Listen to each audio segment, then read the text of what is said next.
Hi, I'm Catherine. And I'm Sheila. And we're taking you through Private Eyes.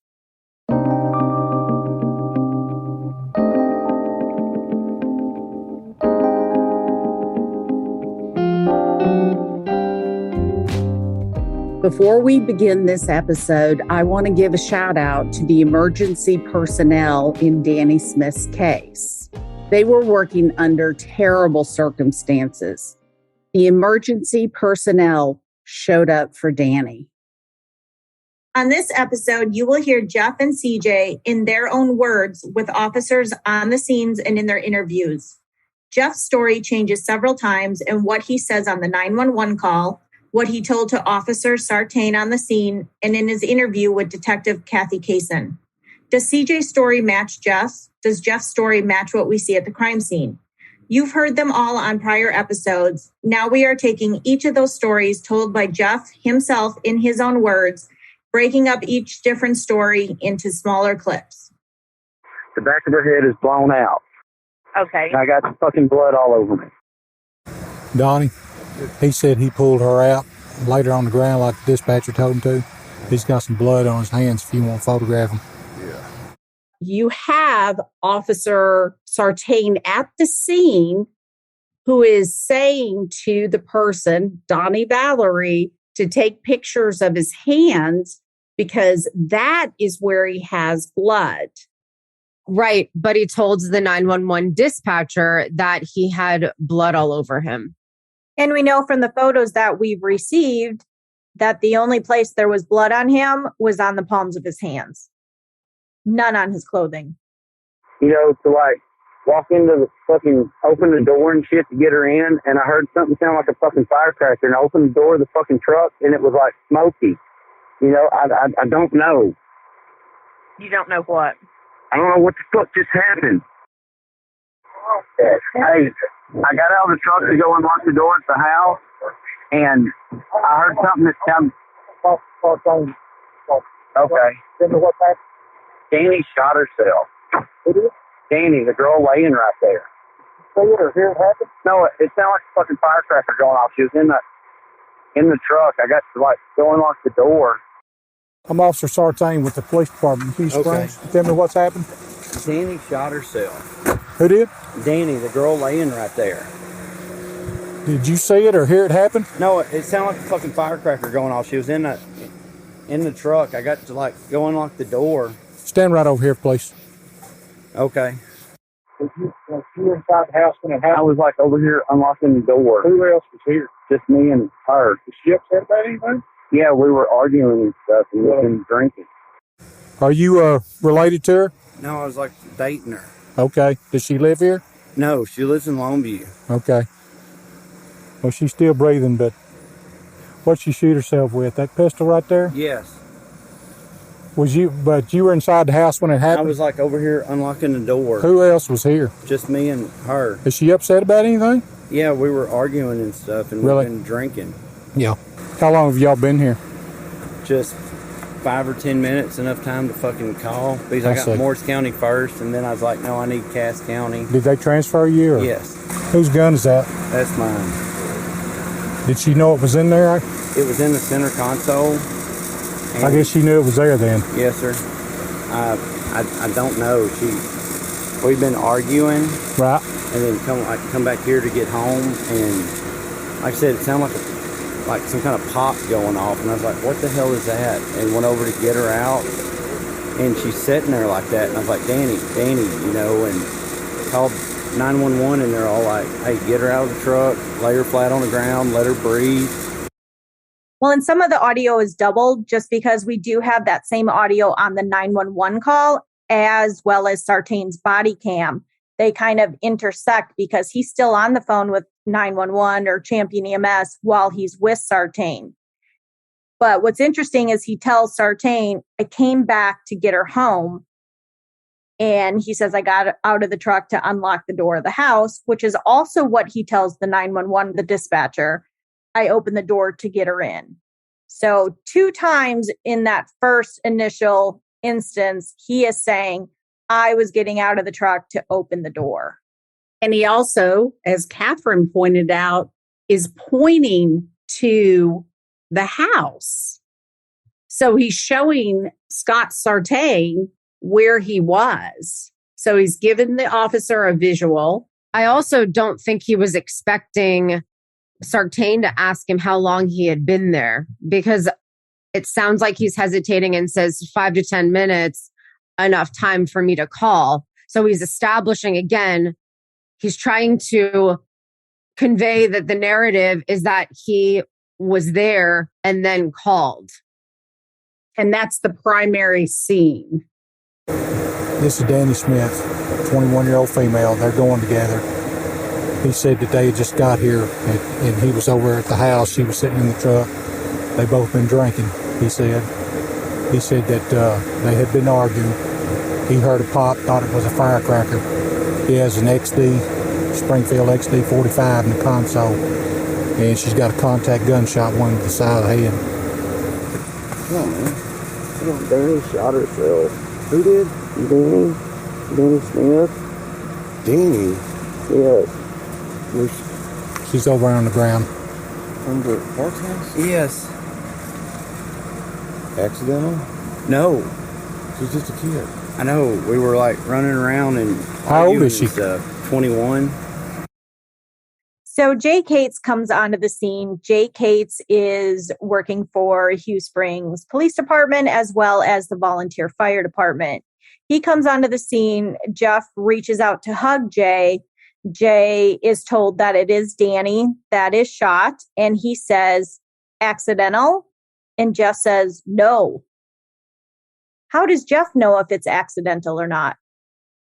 He told you where she shot herself at, right? Yeah. He said said she shot herself, that's all. They got a call from a forwarder at 2994. Yeah? It's his forwarder. She wrecked out there and shot herself out there, and he drove her here. Well, I didn't know that. Where'd this happen at? I think at Jamie's. Where's Jamie? Down on the other side of Highway 11. I got in the truck and she was unresponsive and... Oh, she shot herself down there and you drove her up here? Yeah, I took off, yeah. Okay. So it didn't happen here? No. Okay. I don't know. Why? I was loading my shit up, strapping it down. There were some people out there. Who all was out there? I don't know the people's names. There were... Were you outside of Hugh Springs? Yeah. Are you going to be able to show or tell the deputies where that other scene was, where it happened? Yeah. Okay. I guess previous to that, the way I realized is I looked down and my pistol was sitting there. And she was just kind of laid back. I thought she was passed out to that point because I don't keep her around in a chamber. We all got together. We was riding back roads on side by side. Right. We got back to Jamie's house. Everybody's going to bed. Everybody's asleep. Jeff calls me on the phone and tells me she shot herself. She killed herself. She shot herself. She killed herself. I'm like, what are you talking about, man? He said, just follow me to town. So I followed him to town. And I asked him, I said, what the fuck are you talking about? Killed herself. She shot herself. I was like, what are you talking about? He's like, dude, it's fucked up, man. Dude, it's fucked up. She killed herself. And I never got nothing out of them more than that. So I'm driving this way, and I seen this wrecked out happen to everybody out here. That's all I remember him saying. She killed herself. She shot herself. We were riding four-wheelers, and things were good, and she got really, really drunk. And I got in the truck, and I don't know what the fuck the four-wheeler is, but she was like bleeding and shit. You know, I heard something sound like a fucking firecracker, and fucking just like took off in my truck and come back here. So story number 2 has just been established. He is now saying that he was at Jamie's loading the ATV onto his trailer when he heard a firecracker and gets into the truck and it's smoky. And then he rushes to his house.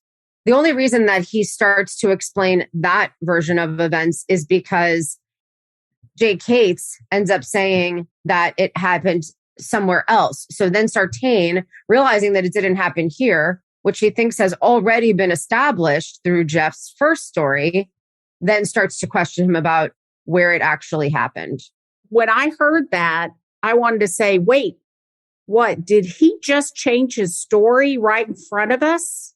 Yeah, and it doesn't seem to spark anything in Sartain. It's just like, oh, okay, well, moving right along. But one of the things that bothers me so much about that version is that if you were loading the ATV and making sure that it was secure, and then heard a firecracker or something of a non-urgent matter, why wouldn't you have finished securing the ATV before you got into the truck to drive away?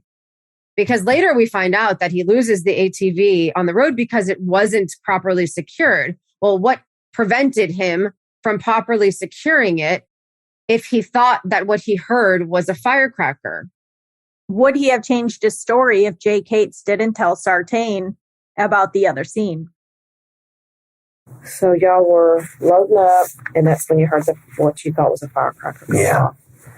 Didn't see a flash. No, I had my back to the truck and everything was trapping the four-wheeler down into the room. What the hell was that? Because it was part next to a metal shop, and it like echoed off of it. And I looked around. What the hell is that? I just thought it was some of the people out there playing around. In the version prior to this, he says that he rushed home, right? He got in the car and he was rushing. And in this version, it sounds like he strapped down the side-by-side and got in the truck and that it was smoky. So you were concerned of you talking to Natalie, is what started this tonight? Yeah, but she went in with some stuff about fucking cared and bothered me. She started in with that. She's like, you turned your back on me and da-da-da-da-da. And talked to her to ask her something, right. Pissed her off. Well, we was just all out there having a good time talking and shit. And they was telling me she shot herself. I don't understand that. Basically, how it went down, I hope she's okay. Because she was, everything was cool. Yeah. We was all hanging out, bullshitting around. Them two were getting along just better than you can imagine. They were, you know how a couple is aggressively fucking with each other, and everything was great. As great as everything is going. Why would she do that? As far as I can tell, they was fixing to get down and do their deal and bone out. And the next thing I know, he's telling me that she shot herself, she killed herself. And I don't understand why she would have done that. Right. Because, them two were holding hands, he was playing with her titties and showing her coochie and all this, and they were making out and shit. Then, I'm like, what the fuck? It wasn't like they were pissed off with each other or nothing. It was just, it was like, yeah, they're fixing to go out in the woods and fuck in a second, Right. CJ's saying everything's great. Jeff's saying they're fighting and she's jealous. So what is it? Angie's List is now Angie, your home for everything home. With Angie, you could cross your next project off your to-do list before this ad is over. Just tell us what you need and we'll handle the rest, sending a top pro to get it done. Or browse reviews, compare quotes from pros, and connect instantly, all for free. For everything from routine maintenance to a dream remodel. Because however you want your project done, we'll get it done. Download the app or go to Angie.com. That's ANGI.com to get started. Yeah, we were on a four-wheeler ride. Everything was going good, and Natalie walked up, and her and her husband were out there, and I turned my back to Danny to talk to Natalie, and she got mad. And we were, it's like, you thought you would walk over here, you were playing on your phone. And she went to the other end and talked to CJ and Jamie and, messed around, talking and stuff, and, intoxicated because she started stumbling and kind of falling. I was like, oh, it's time to go home. And I got on the side by side and down to Jamie's, and we argued on it going back that way. I didn't have to get the ramps out and drove it up on there. killed it off with her. You know, I buckled the seat all the way back so she could lay back, and I was strapping my fuller, and it said, "How?" I was like, "The hell was that?" You know, which there's people out there. You know, there's people, I don't know, and there was, like, CJ was leaving, called him on the phone, talking, you know, got in the truck, I was talking to him, and it was kind of almost like Smokey. I was like, what the fuck is this? You know, I told CJ, I was like, Danny just shot herself. In all of the narratives that we've received in our open records request, we have a narrative written by Officer Donnie Valerie, Officer James Rachel, Officer Scott Sartain. None of them are in Jeff's words or his handwriting. It's them writing their narrative based on what Jeff told them. We have no written statement that Jeff ever wrote himself about the version of events that happened. It's always in somebody else's interpretation of what Jeff told them. When you take courses on death investigations, you are told to let the witnesses write out what they saw, heard, and what they actually witnessed.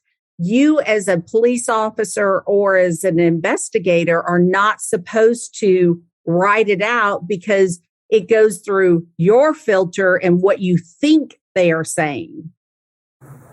So everything had been fine up until tonight? No, and things have been kind of rocky, and we had fought forth and argued, but nothing super bad or whatnot. I mean, so Payson tells him how it started, and he agreed with her.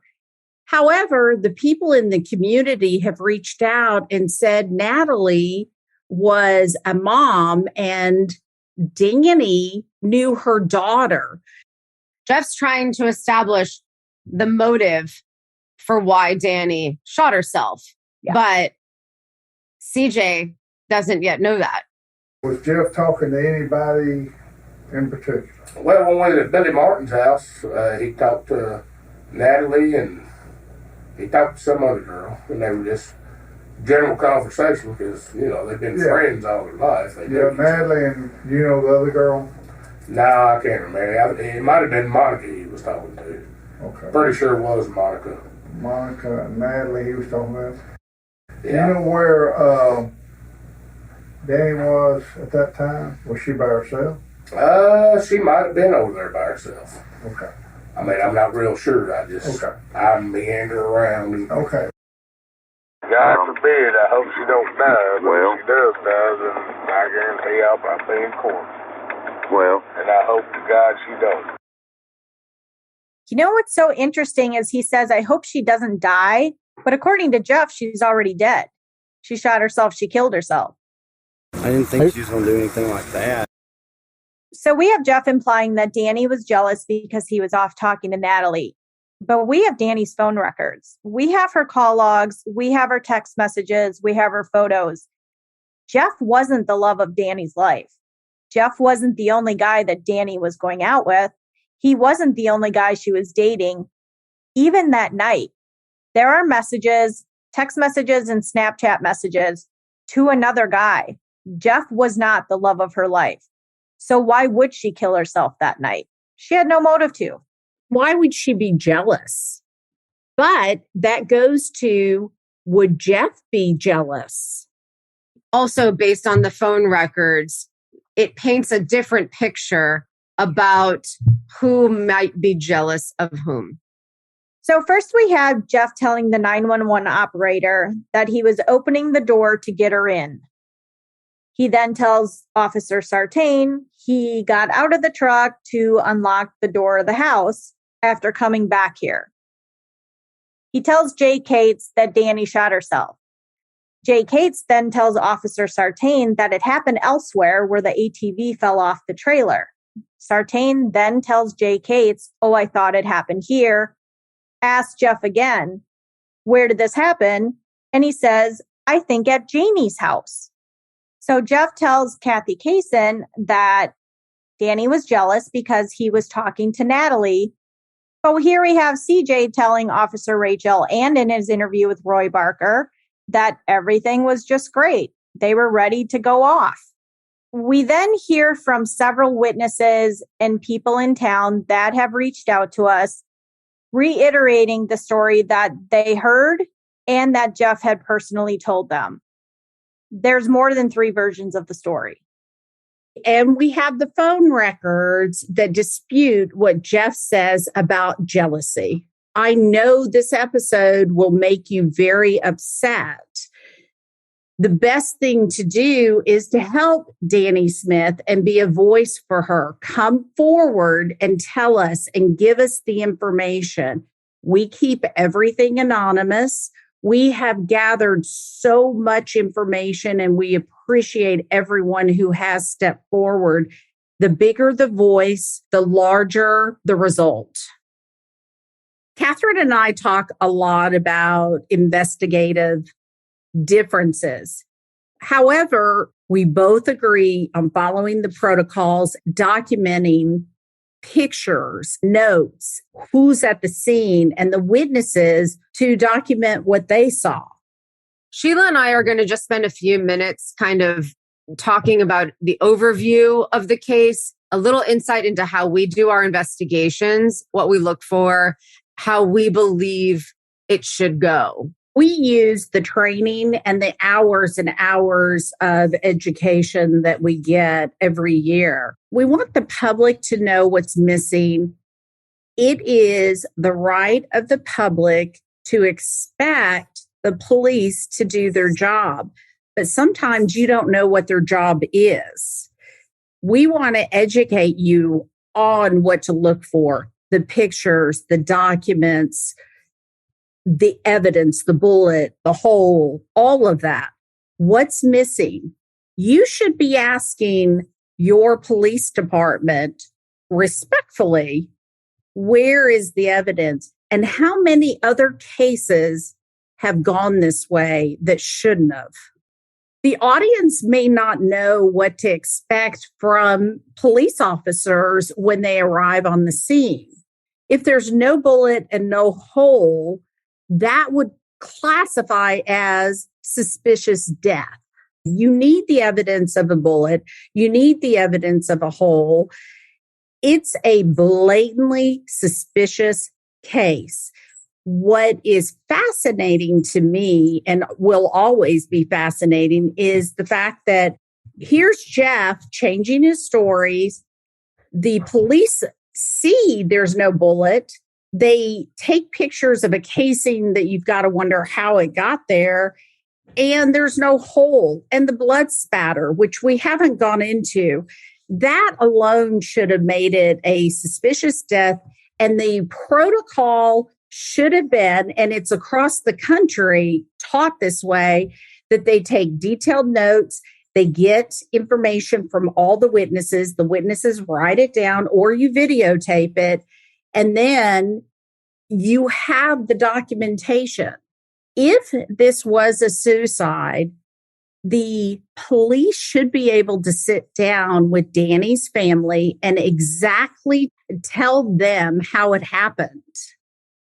One thing that we were told is that Chief Deputy Roy Barker showed up the next day at the hospital and said there has been a lot of suicides in that county.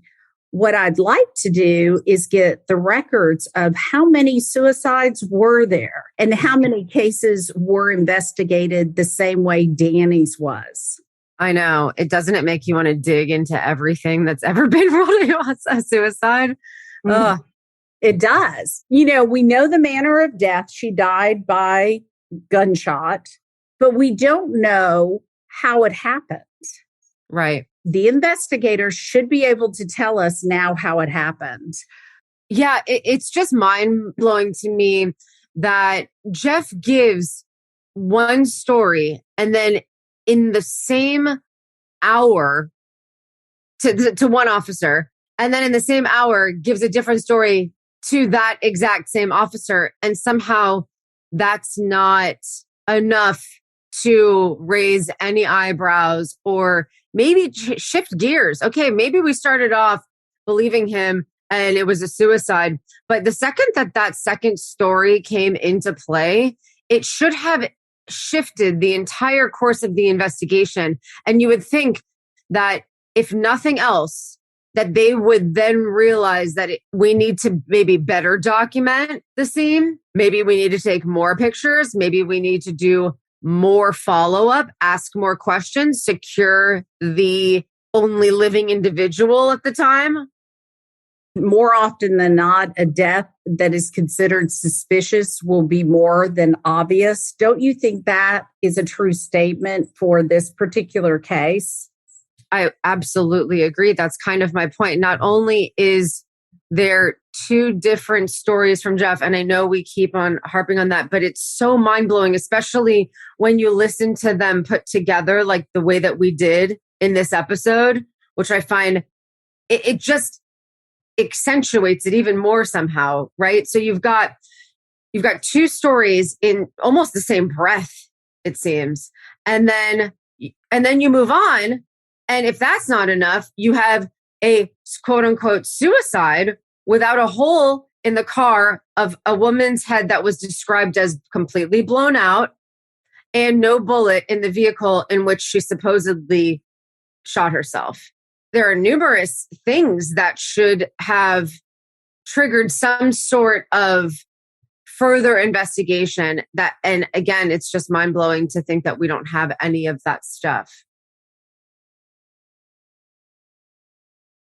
Investigations, you have 48 hours to do a thorough job. And that's why they have shows that are called First 48, because that's when the statements are fresh, the people have good memories.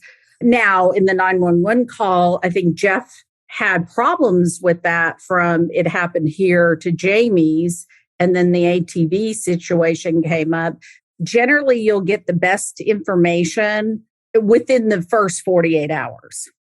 Right. And you're also preventing people involved, potential suspects and others involved to formulate their story and take time to think about what they might want to say.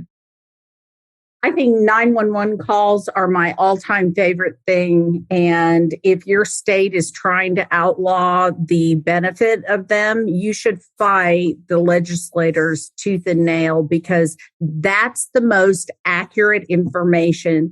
If you listen, you will hear what really happened. I think that it's just basic human instinct to need to understand how a death unfolded, especially a suspicious one. When there's more than one person at the scene, especially, you're not just going to take, it at first glance and rule it a suicide, especially when you're given differing stories at the crime scene. Another thing that obviously is really important, maybe the most important after collecting evidence, is your interview skills. How we interview every party involved is how you're going to get the most information that's the most authentic and beneficial to really understanding how something like this could have unfolded. What we see with Jeff and Sartain in the first few minutes of Sartain arriving is a narrative already starting to unfold. It's conducted by Jeff. And the follow-up questions, there were no follow-up questions. Nothing was directed. It was kind of willy-nilly. What you're saying about Sartain is he didn't hear what he was saying and then follow up on it. That's important when you're doing interviews, is to ask the question, hear what they're saying, and then follow through. Okay, he said they were here.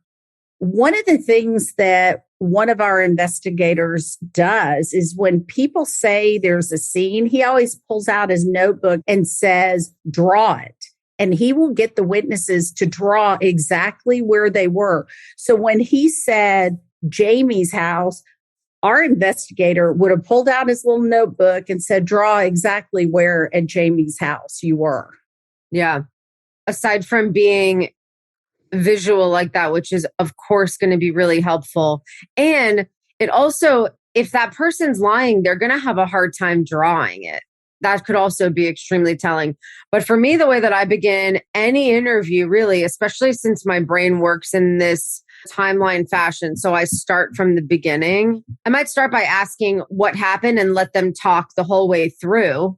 Okay. And then and if I have the ability to jot down notes, I'm taking one word notes so that I know I have a million questions and there's no way I'm going to remember them all. So I'll write one word that's going to trigger the memory linked to that question. I'm asking what happened, and then I'm going to start from the beginning. I'm going to fill in all the holes. And there's so many holes in story number 1, and then story number 2 comes out, and then there's even more holes, and there's no questioning at all whatsoever. They're not open-ended. They're suggestive. You don't even really have to be an investigator to know that that's not proper. Well, and I was taught differently. It's interesting that you started at the beginning because I start at the end and work backwards. Who can lie backwards? Oh, I like that. I was taught by an LAPD cop. That's how they do it. Because you can remember what you said forward because you said it. But if you have to go backwards, well, we went from here to here to here, you can't remember. What if the person is dyslexic? What if they have issues with timeline, or maybe they're of diminished capacity and then you think they're lying, but they just don't have the recall ability? I want to hear how someone tells a story the way they're going to tell the story first. As I start to hone in and ask the follow-up questions, it's going to exploit the lies. I think that to me is a more authentic way of getting information. I'm also not trying to trip people up in lies as much as you might be because of the way that we come at investigations from a slightly different angle. I am somebody with dyslexia. If I lived it, I can tell you every detail. If I didn't live it, I can't. If you live something, if you walk through it, it's not hard to recall it in your brain, even if you're dyslexic. But if there is some sort of learning difference or diminished mental state, that doesn't matter. The evidence will support whatever you're saying. True. To me, I think in this situation, I don't think that Jeff had a story ironed out. Clearly, he didn't have a story ironed out. That's why he gave 2 in the first 10 minutes. But what's so frustrating is that they had the opportunity right there to really hammer home what actually happened, and they didn't. They didn't try to get the details of, well, which one was it? I initially thought you said it happened here. You very clearly said you were right over there unlocking the door when it happened. Why is he not being called on that if the second story is true? And why is he telling the second story if the first one's true? And no one is questioning that at all throughout this entire investigation. When the keys were handed to J.K.'s, wouldn't you have said, wait, I thought you were unlocking the door. You just handed the keys off. Were you unlocking the door? Something should have triggered. And again, it's within the first 48 hours. They should have gotten things nailed down. It's within the first 2 hours. Exactly. Well, yeah, or hour. If it's 5 or 10 minutes, he was out there. The thing that fascinated me today was listening to it again and hearing Jeff say the 911 operator told me to take her out of the truck. We can look at the pictures and determine how she was taken out of the truck based on her blood. Can we? Blood pattern. Oh, yeah, I think you can.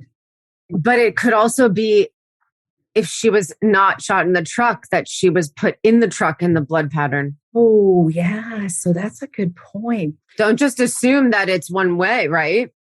Exactly. So you should be able to, based on the blood spatter, determine the way she was taken out of the truck. If she wasn't shot in the truck, if she was put in the truck after being shot, then at least exploring every possible option.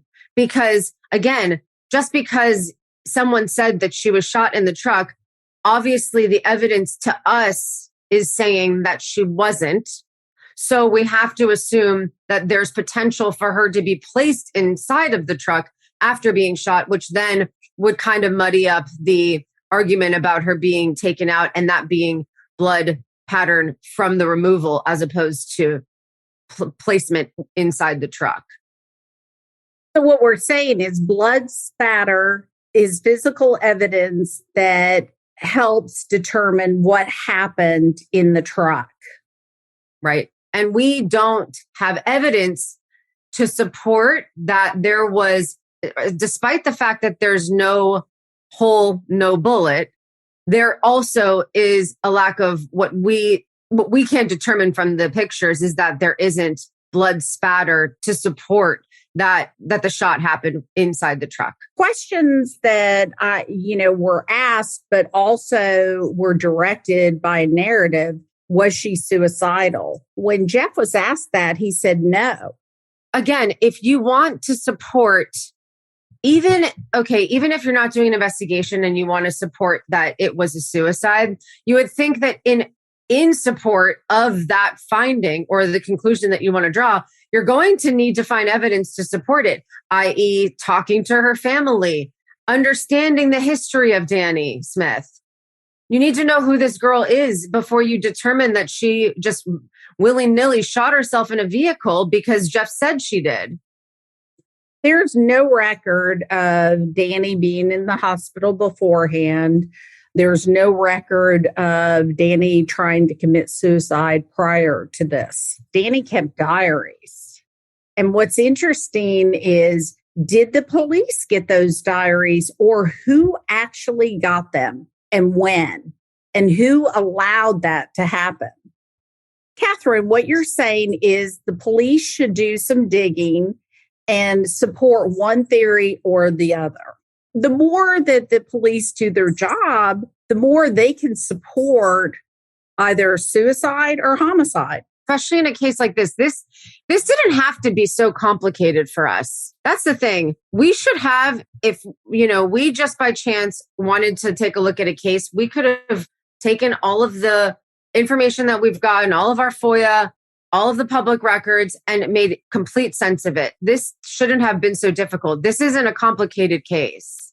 No, it's not. Usually in cases, I will have a division where one person's really supporting the victim and one person is really supporting the person that was with the victim. In this case, I have only had support for Danny. That's it. I think the bottom line is, you and I are investigators. We look at crime scenes and reenactment all the time. We usually can put together what happened. And if we can't, then you start looking at the actual investigation. It appears that none of the police officers were there for Danny Smith and obtained the evidence that was blatantly obvious or notated what was missing. In the next couple of episodes, you are going to hear Chief Deputy Roy Barker's interview with CJ. You're also going to hear more about the text messages between Jeff and Danny.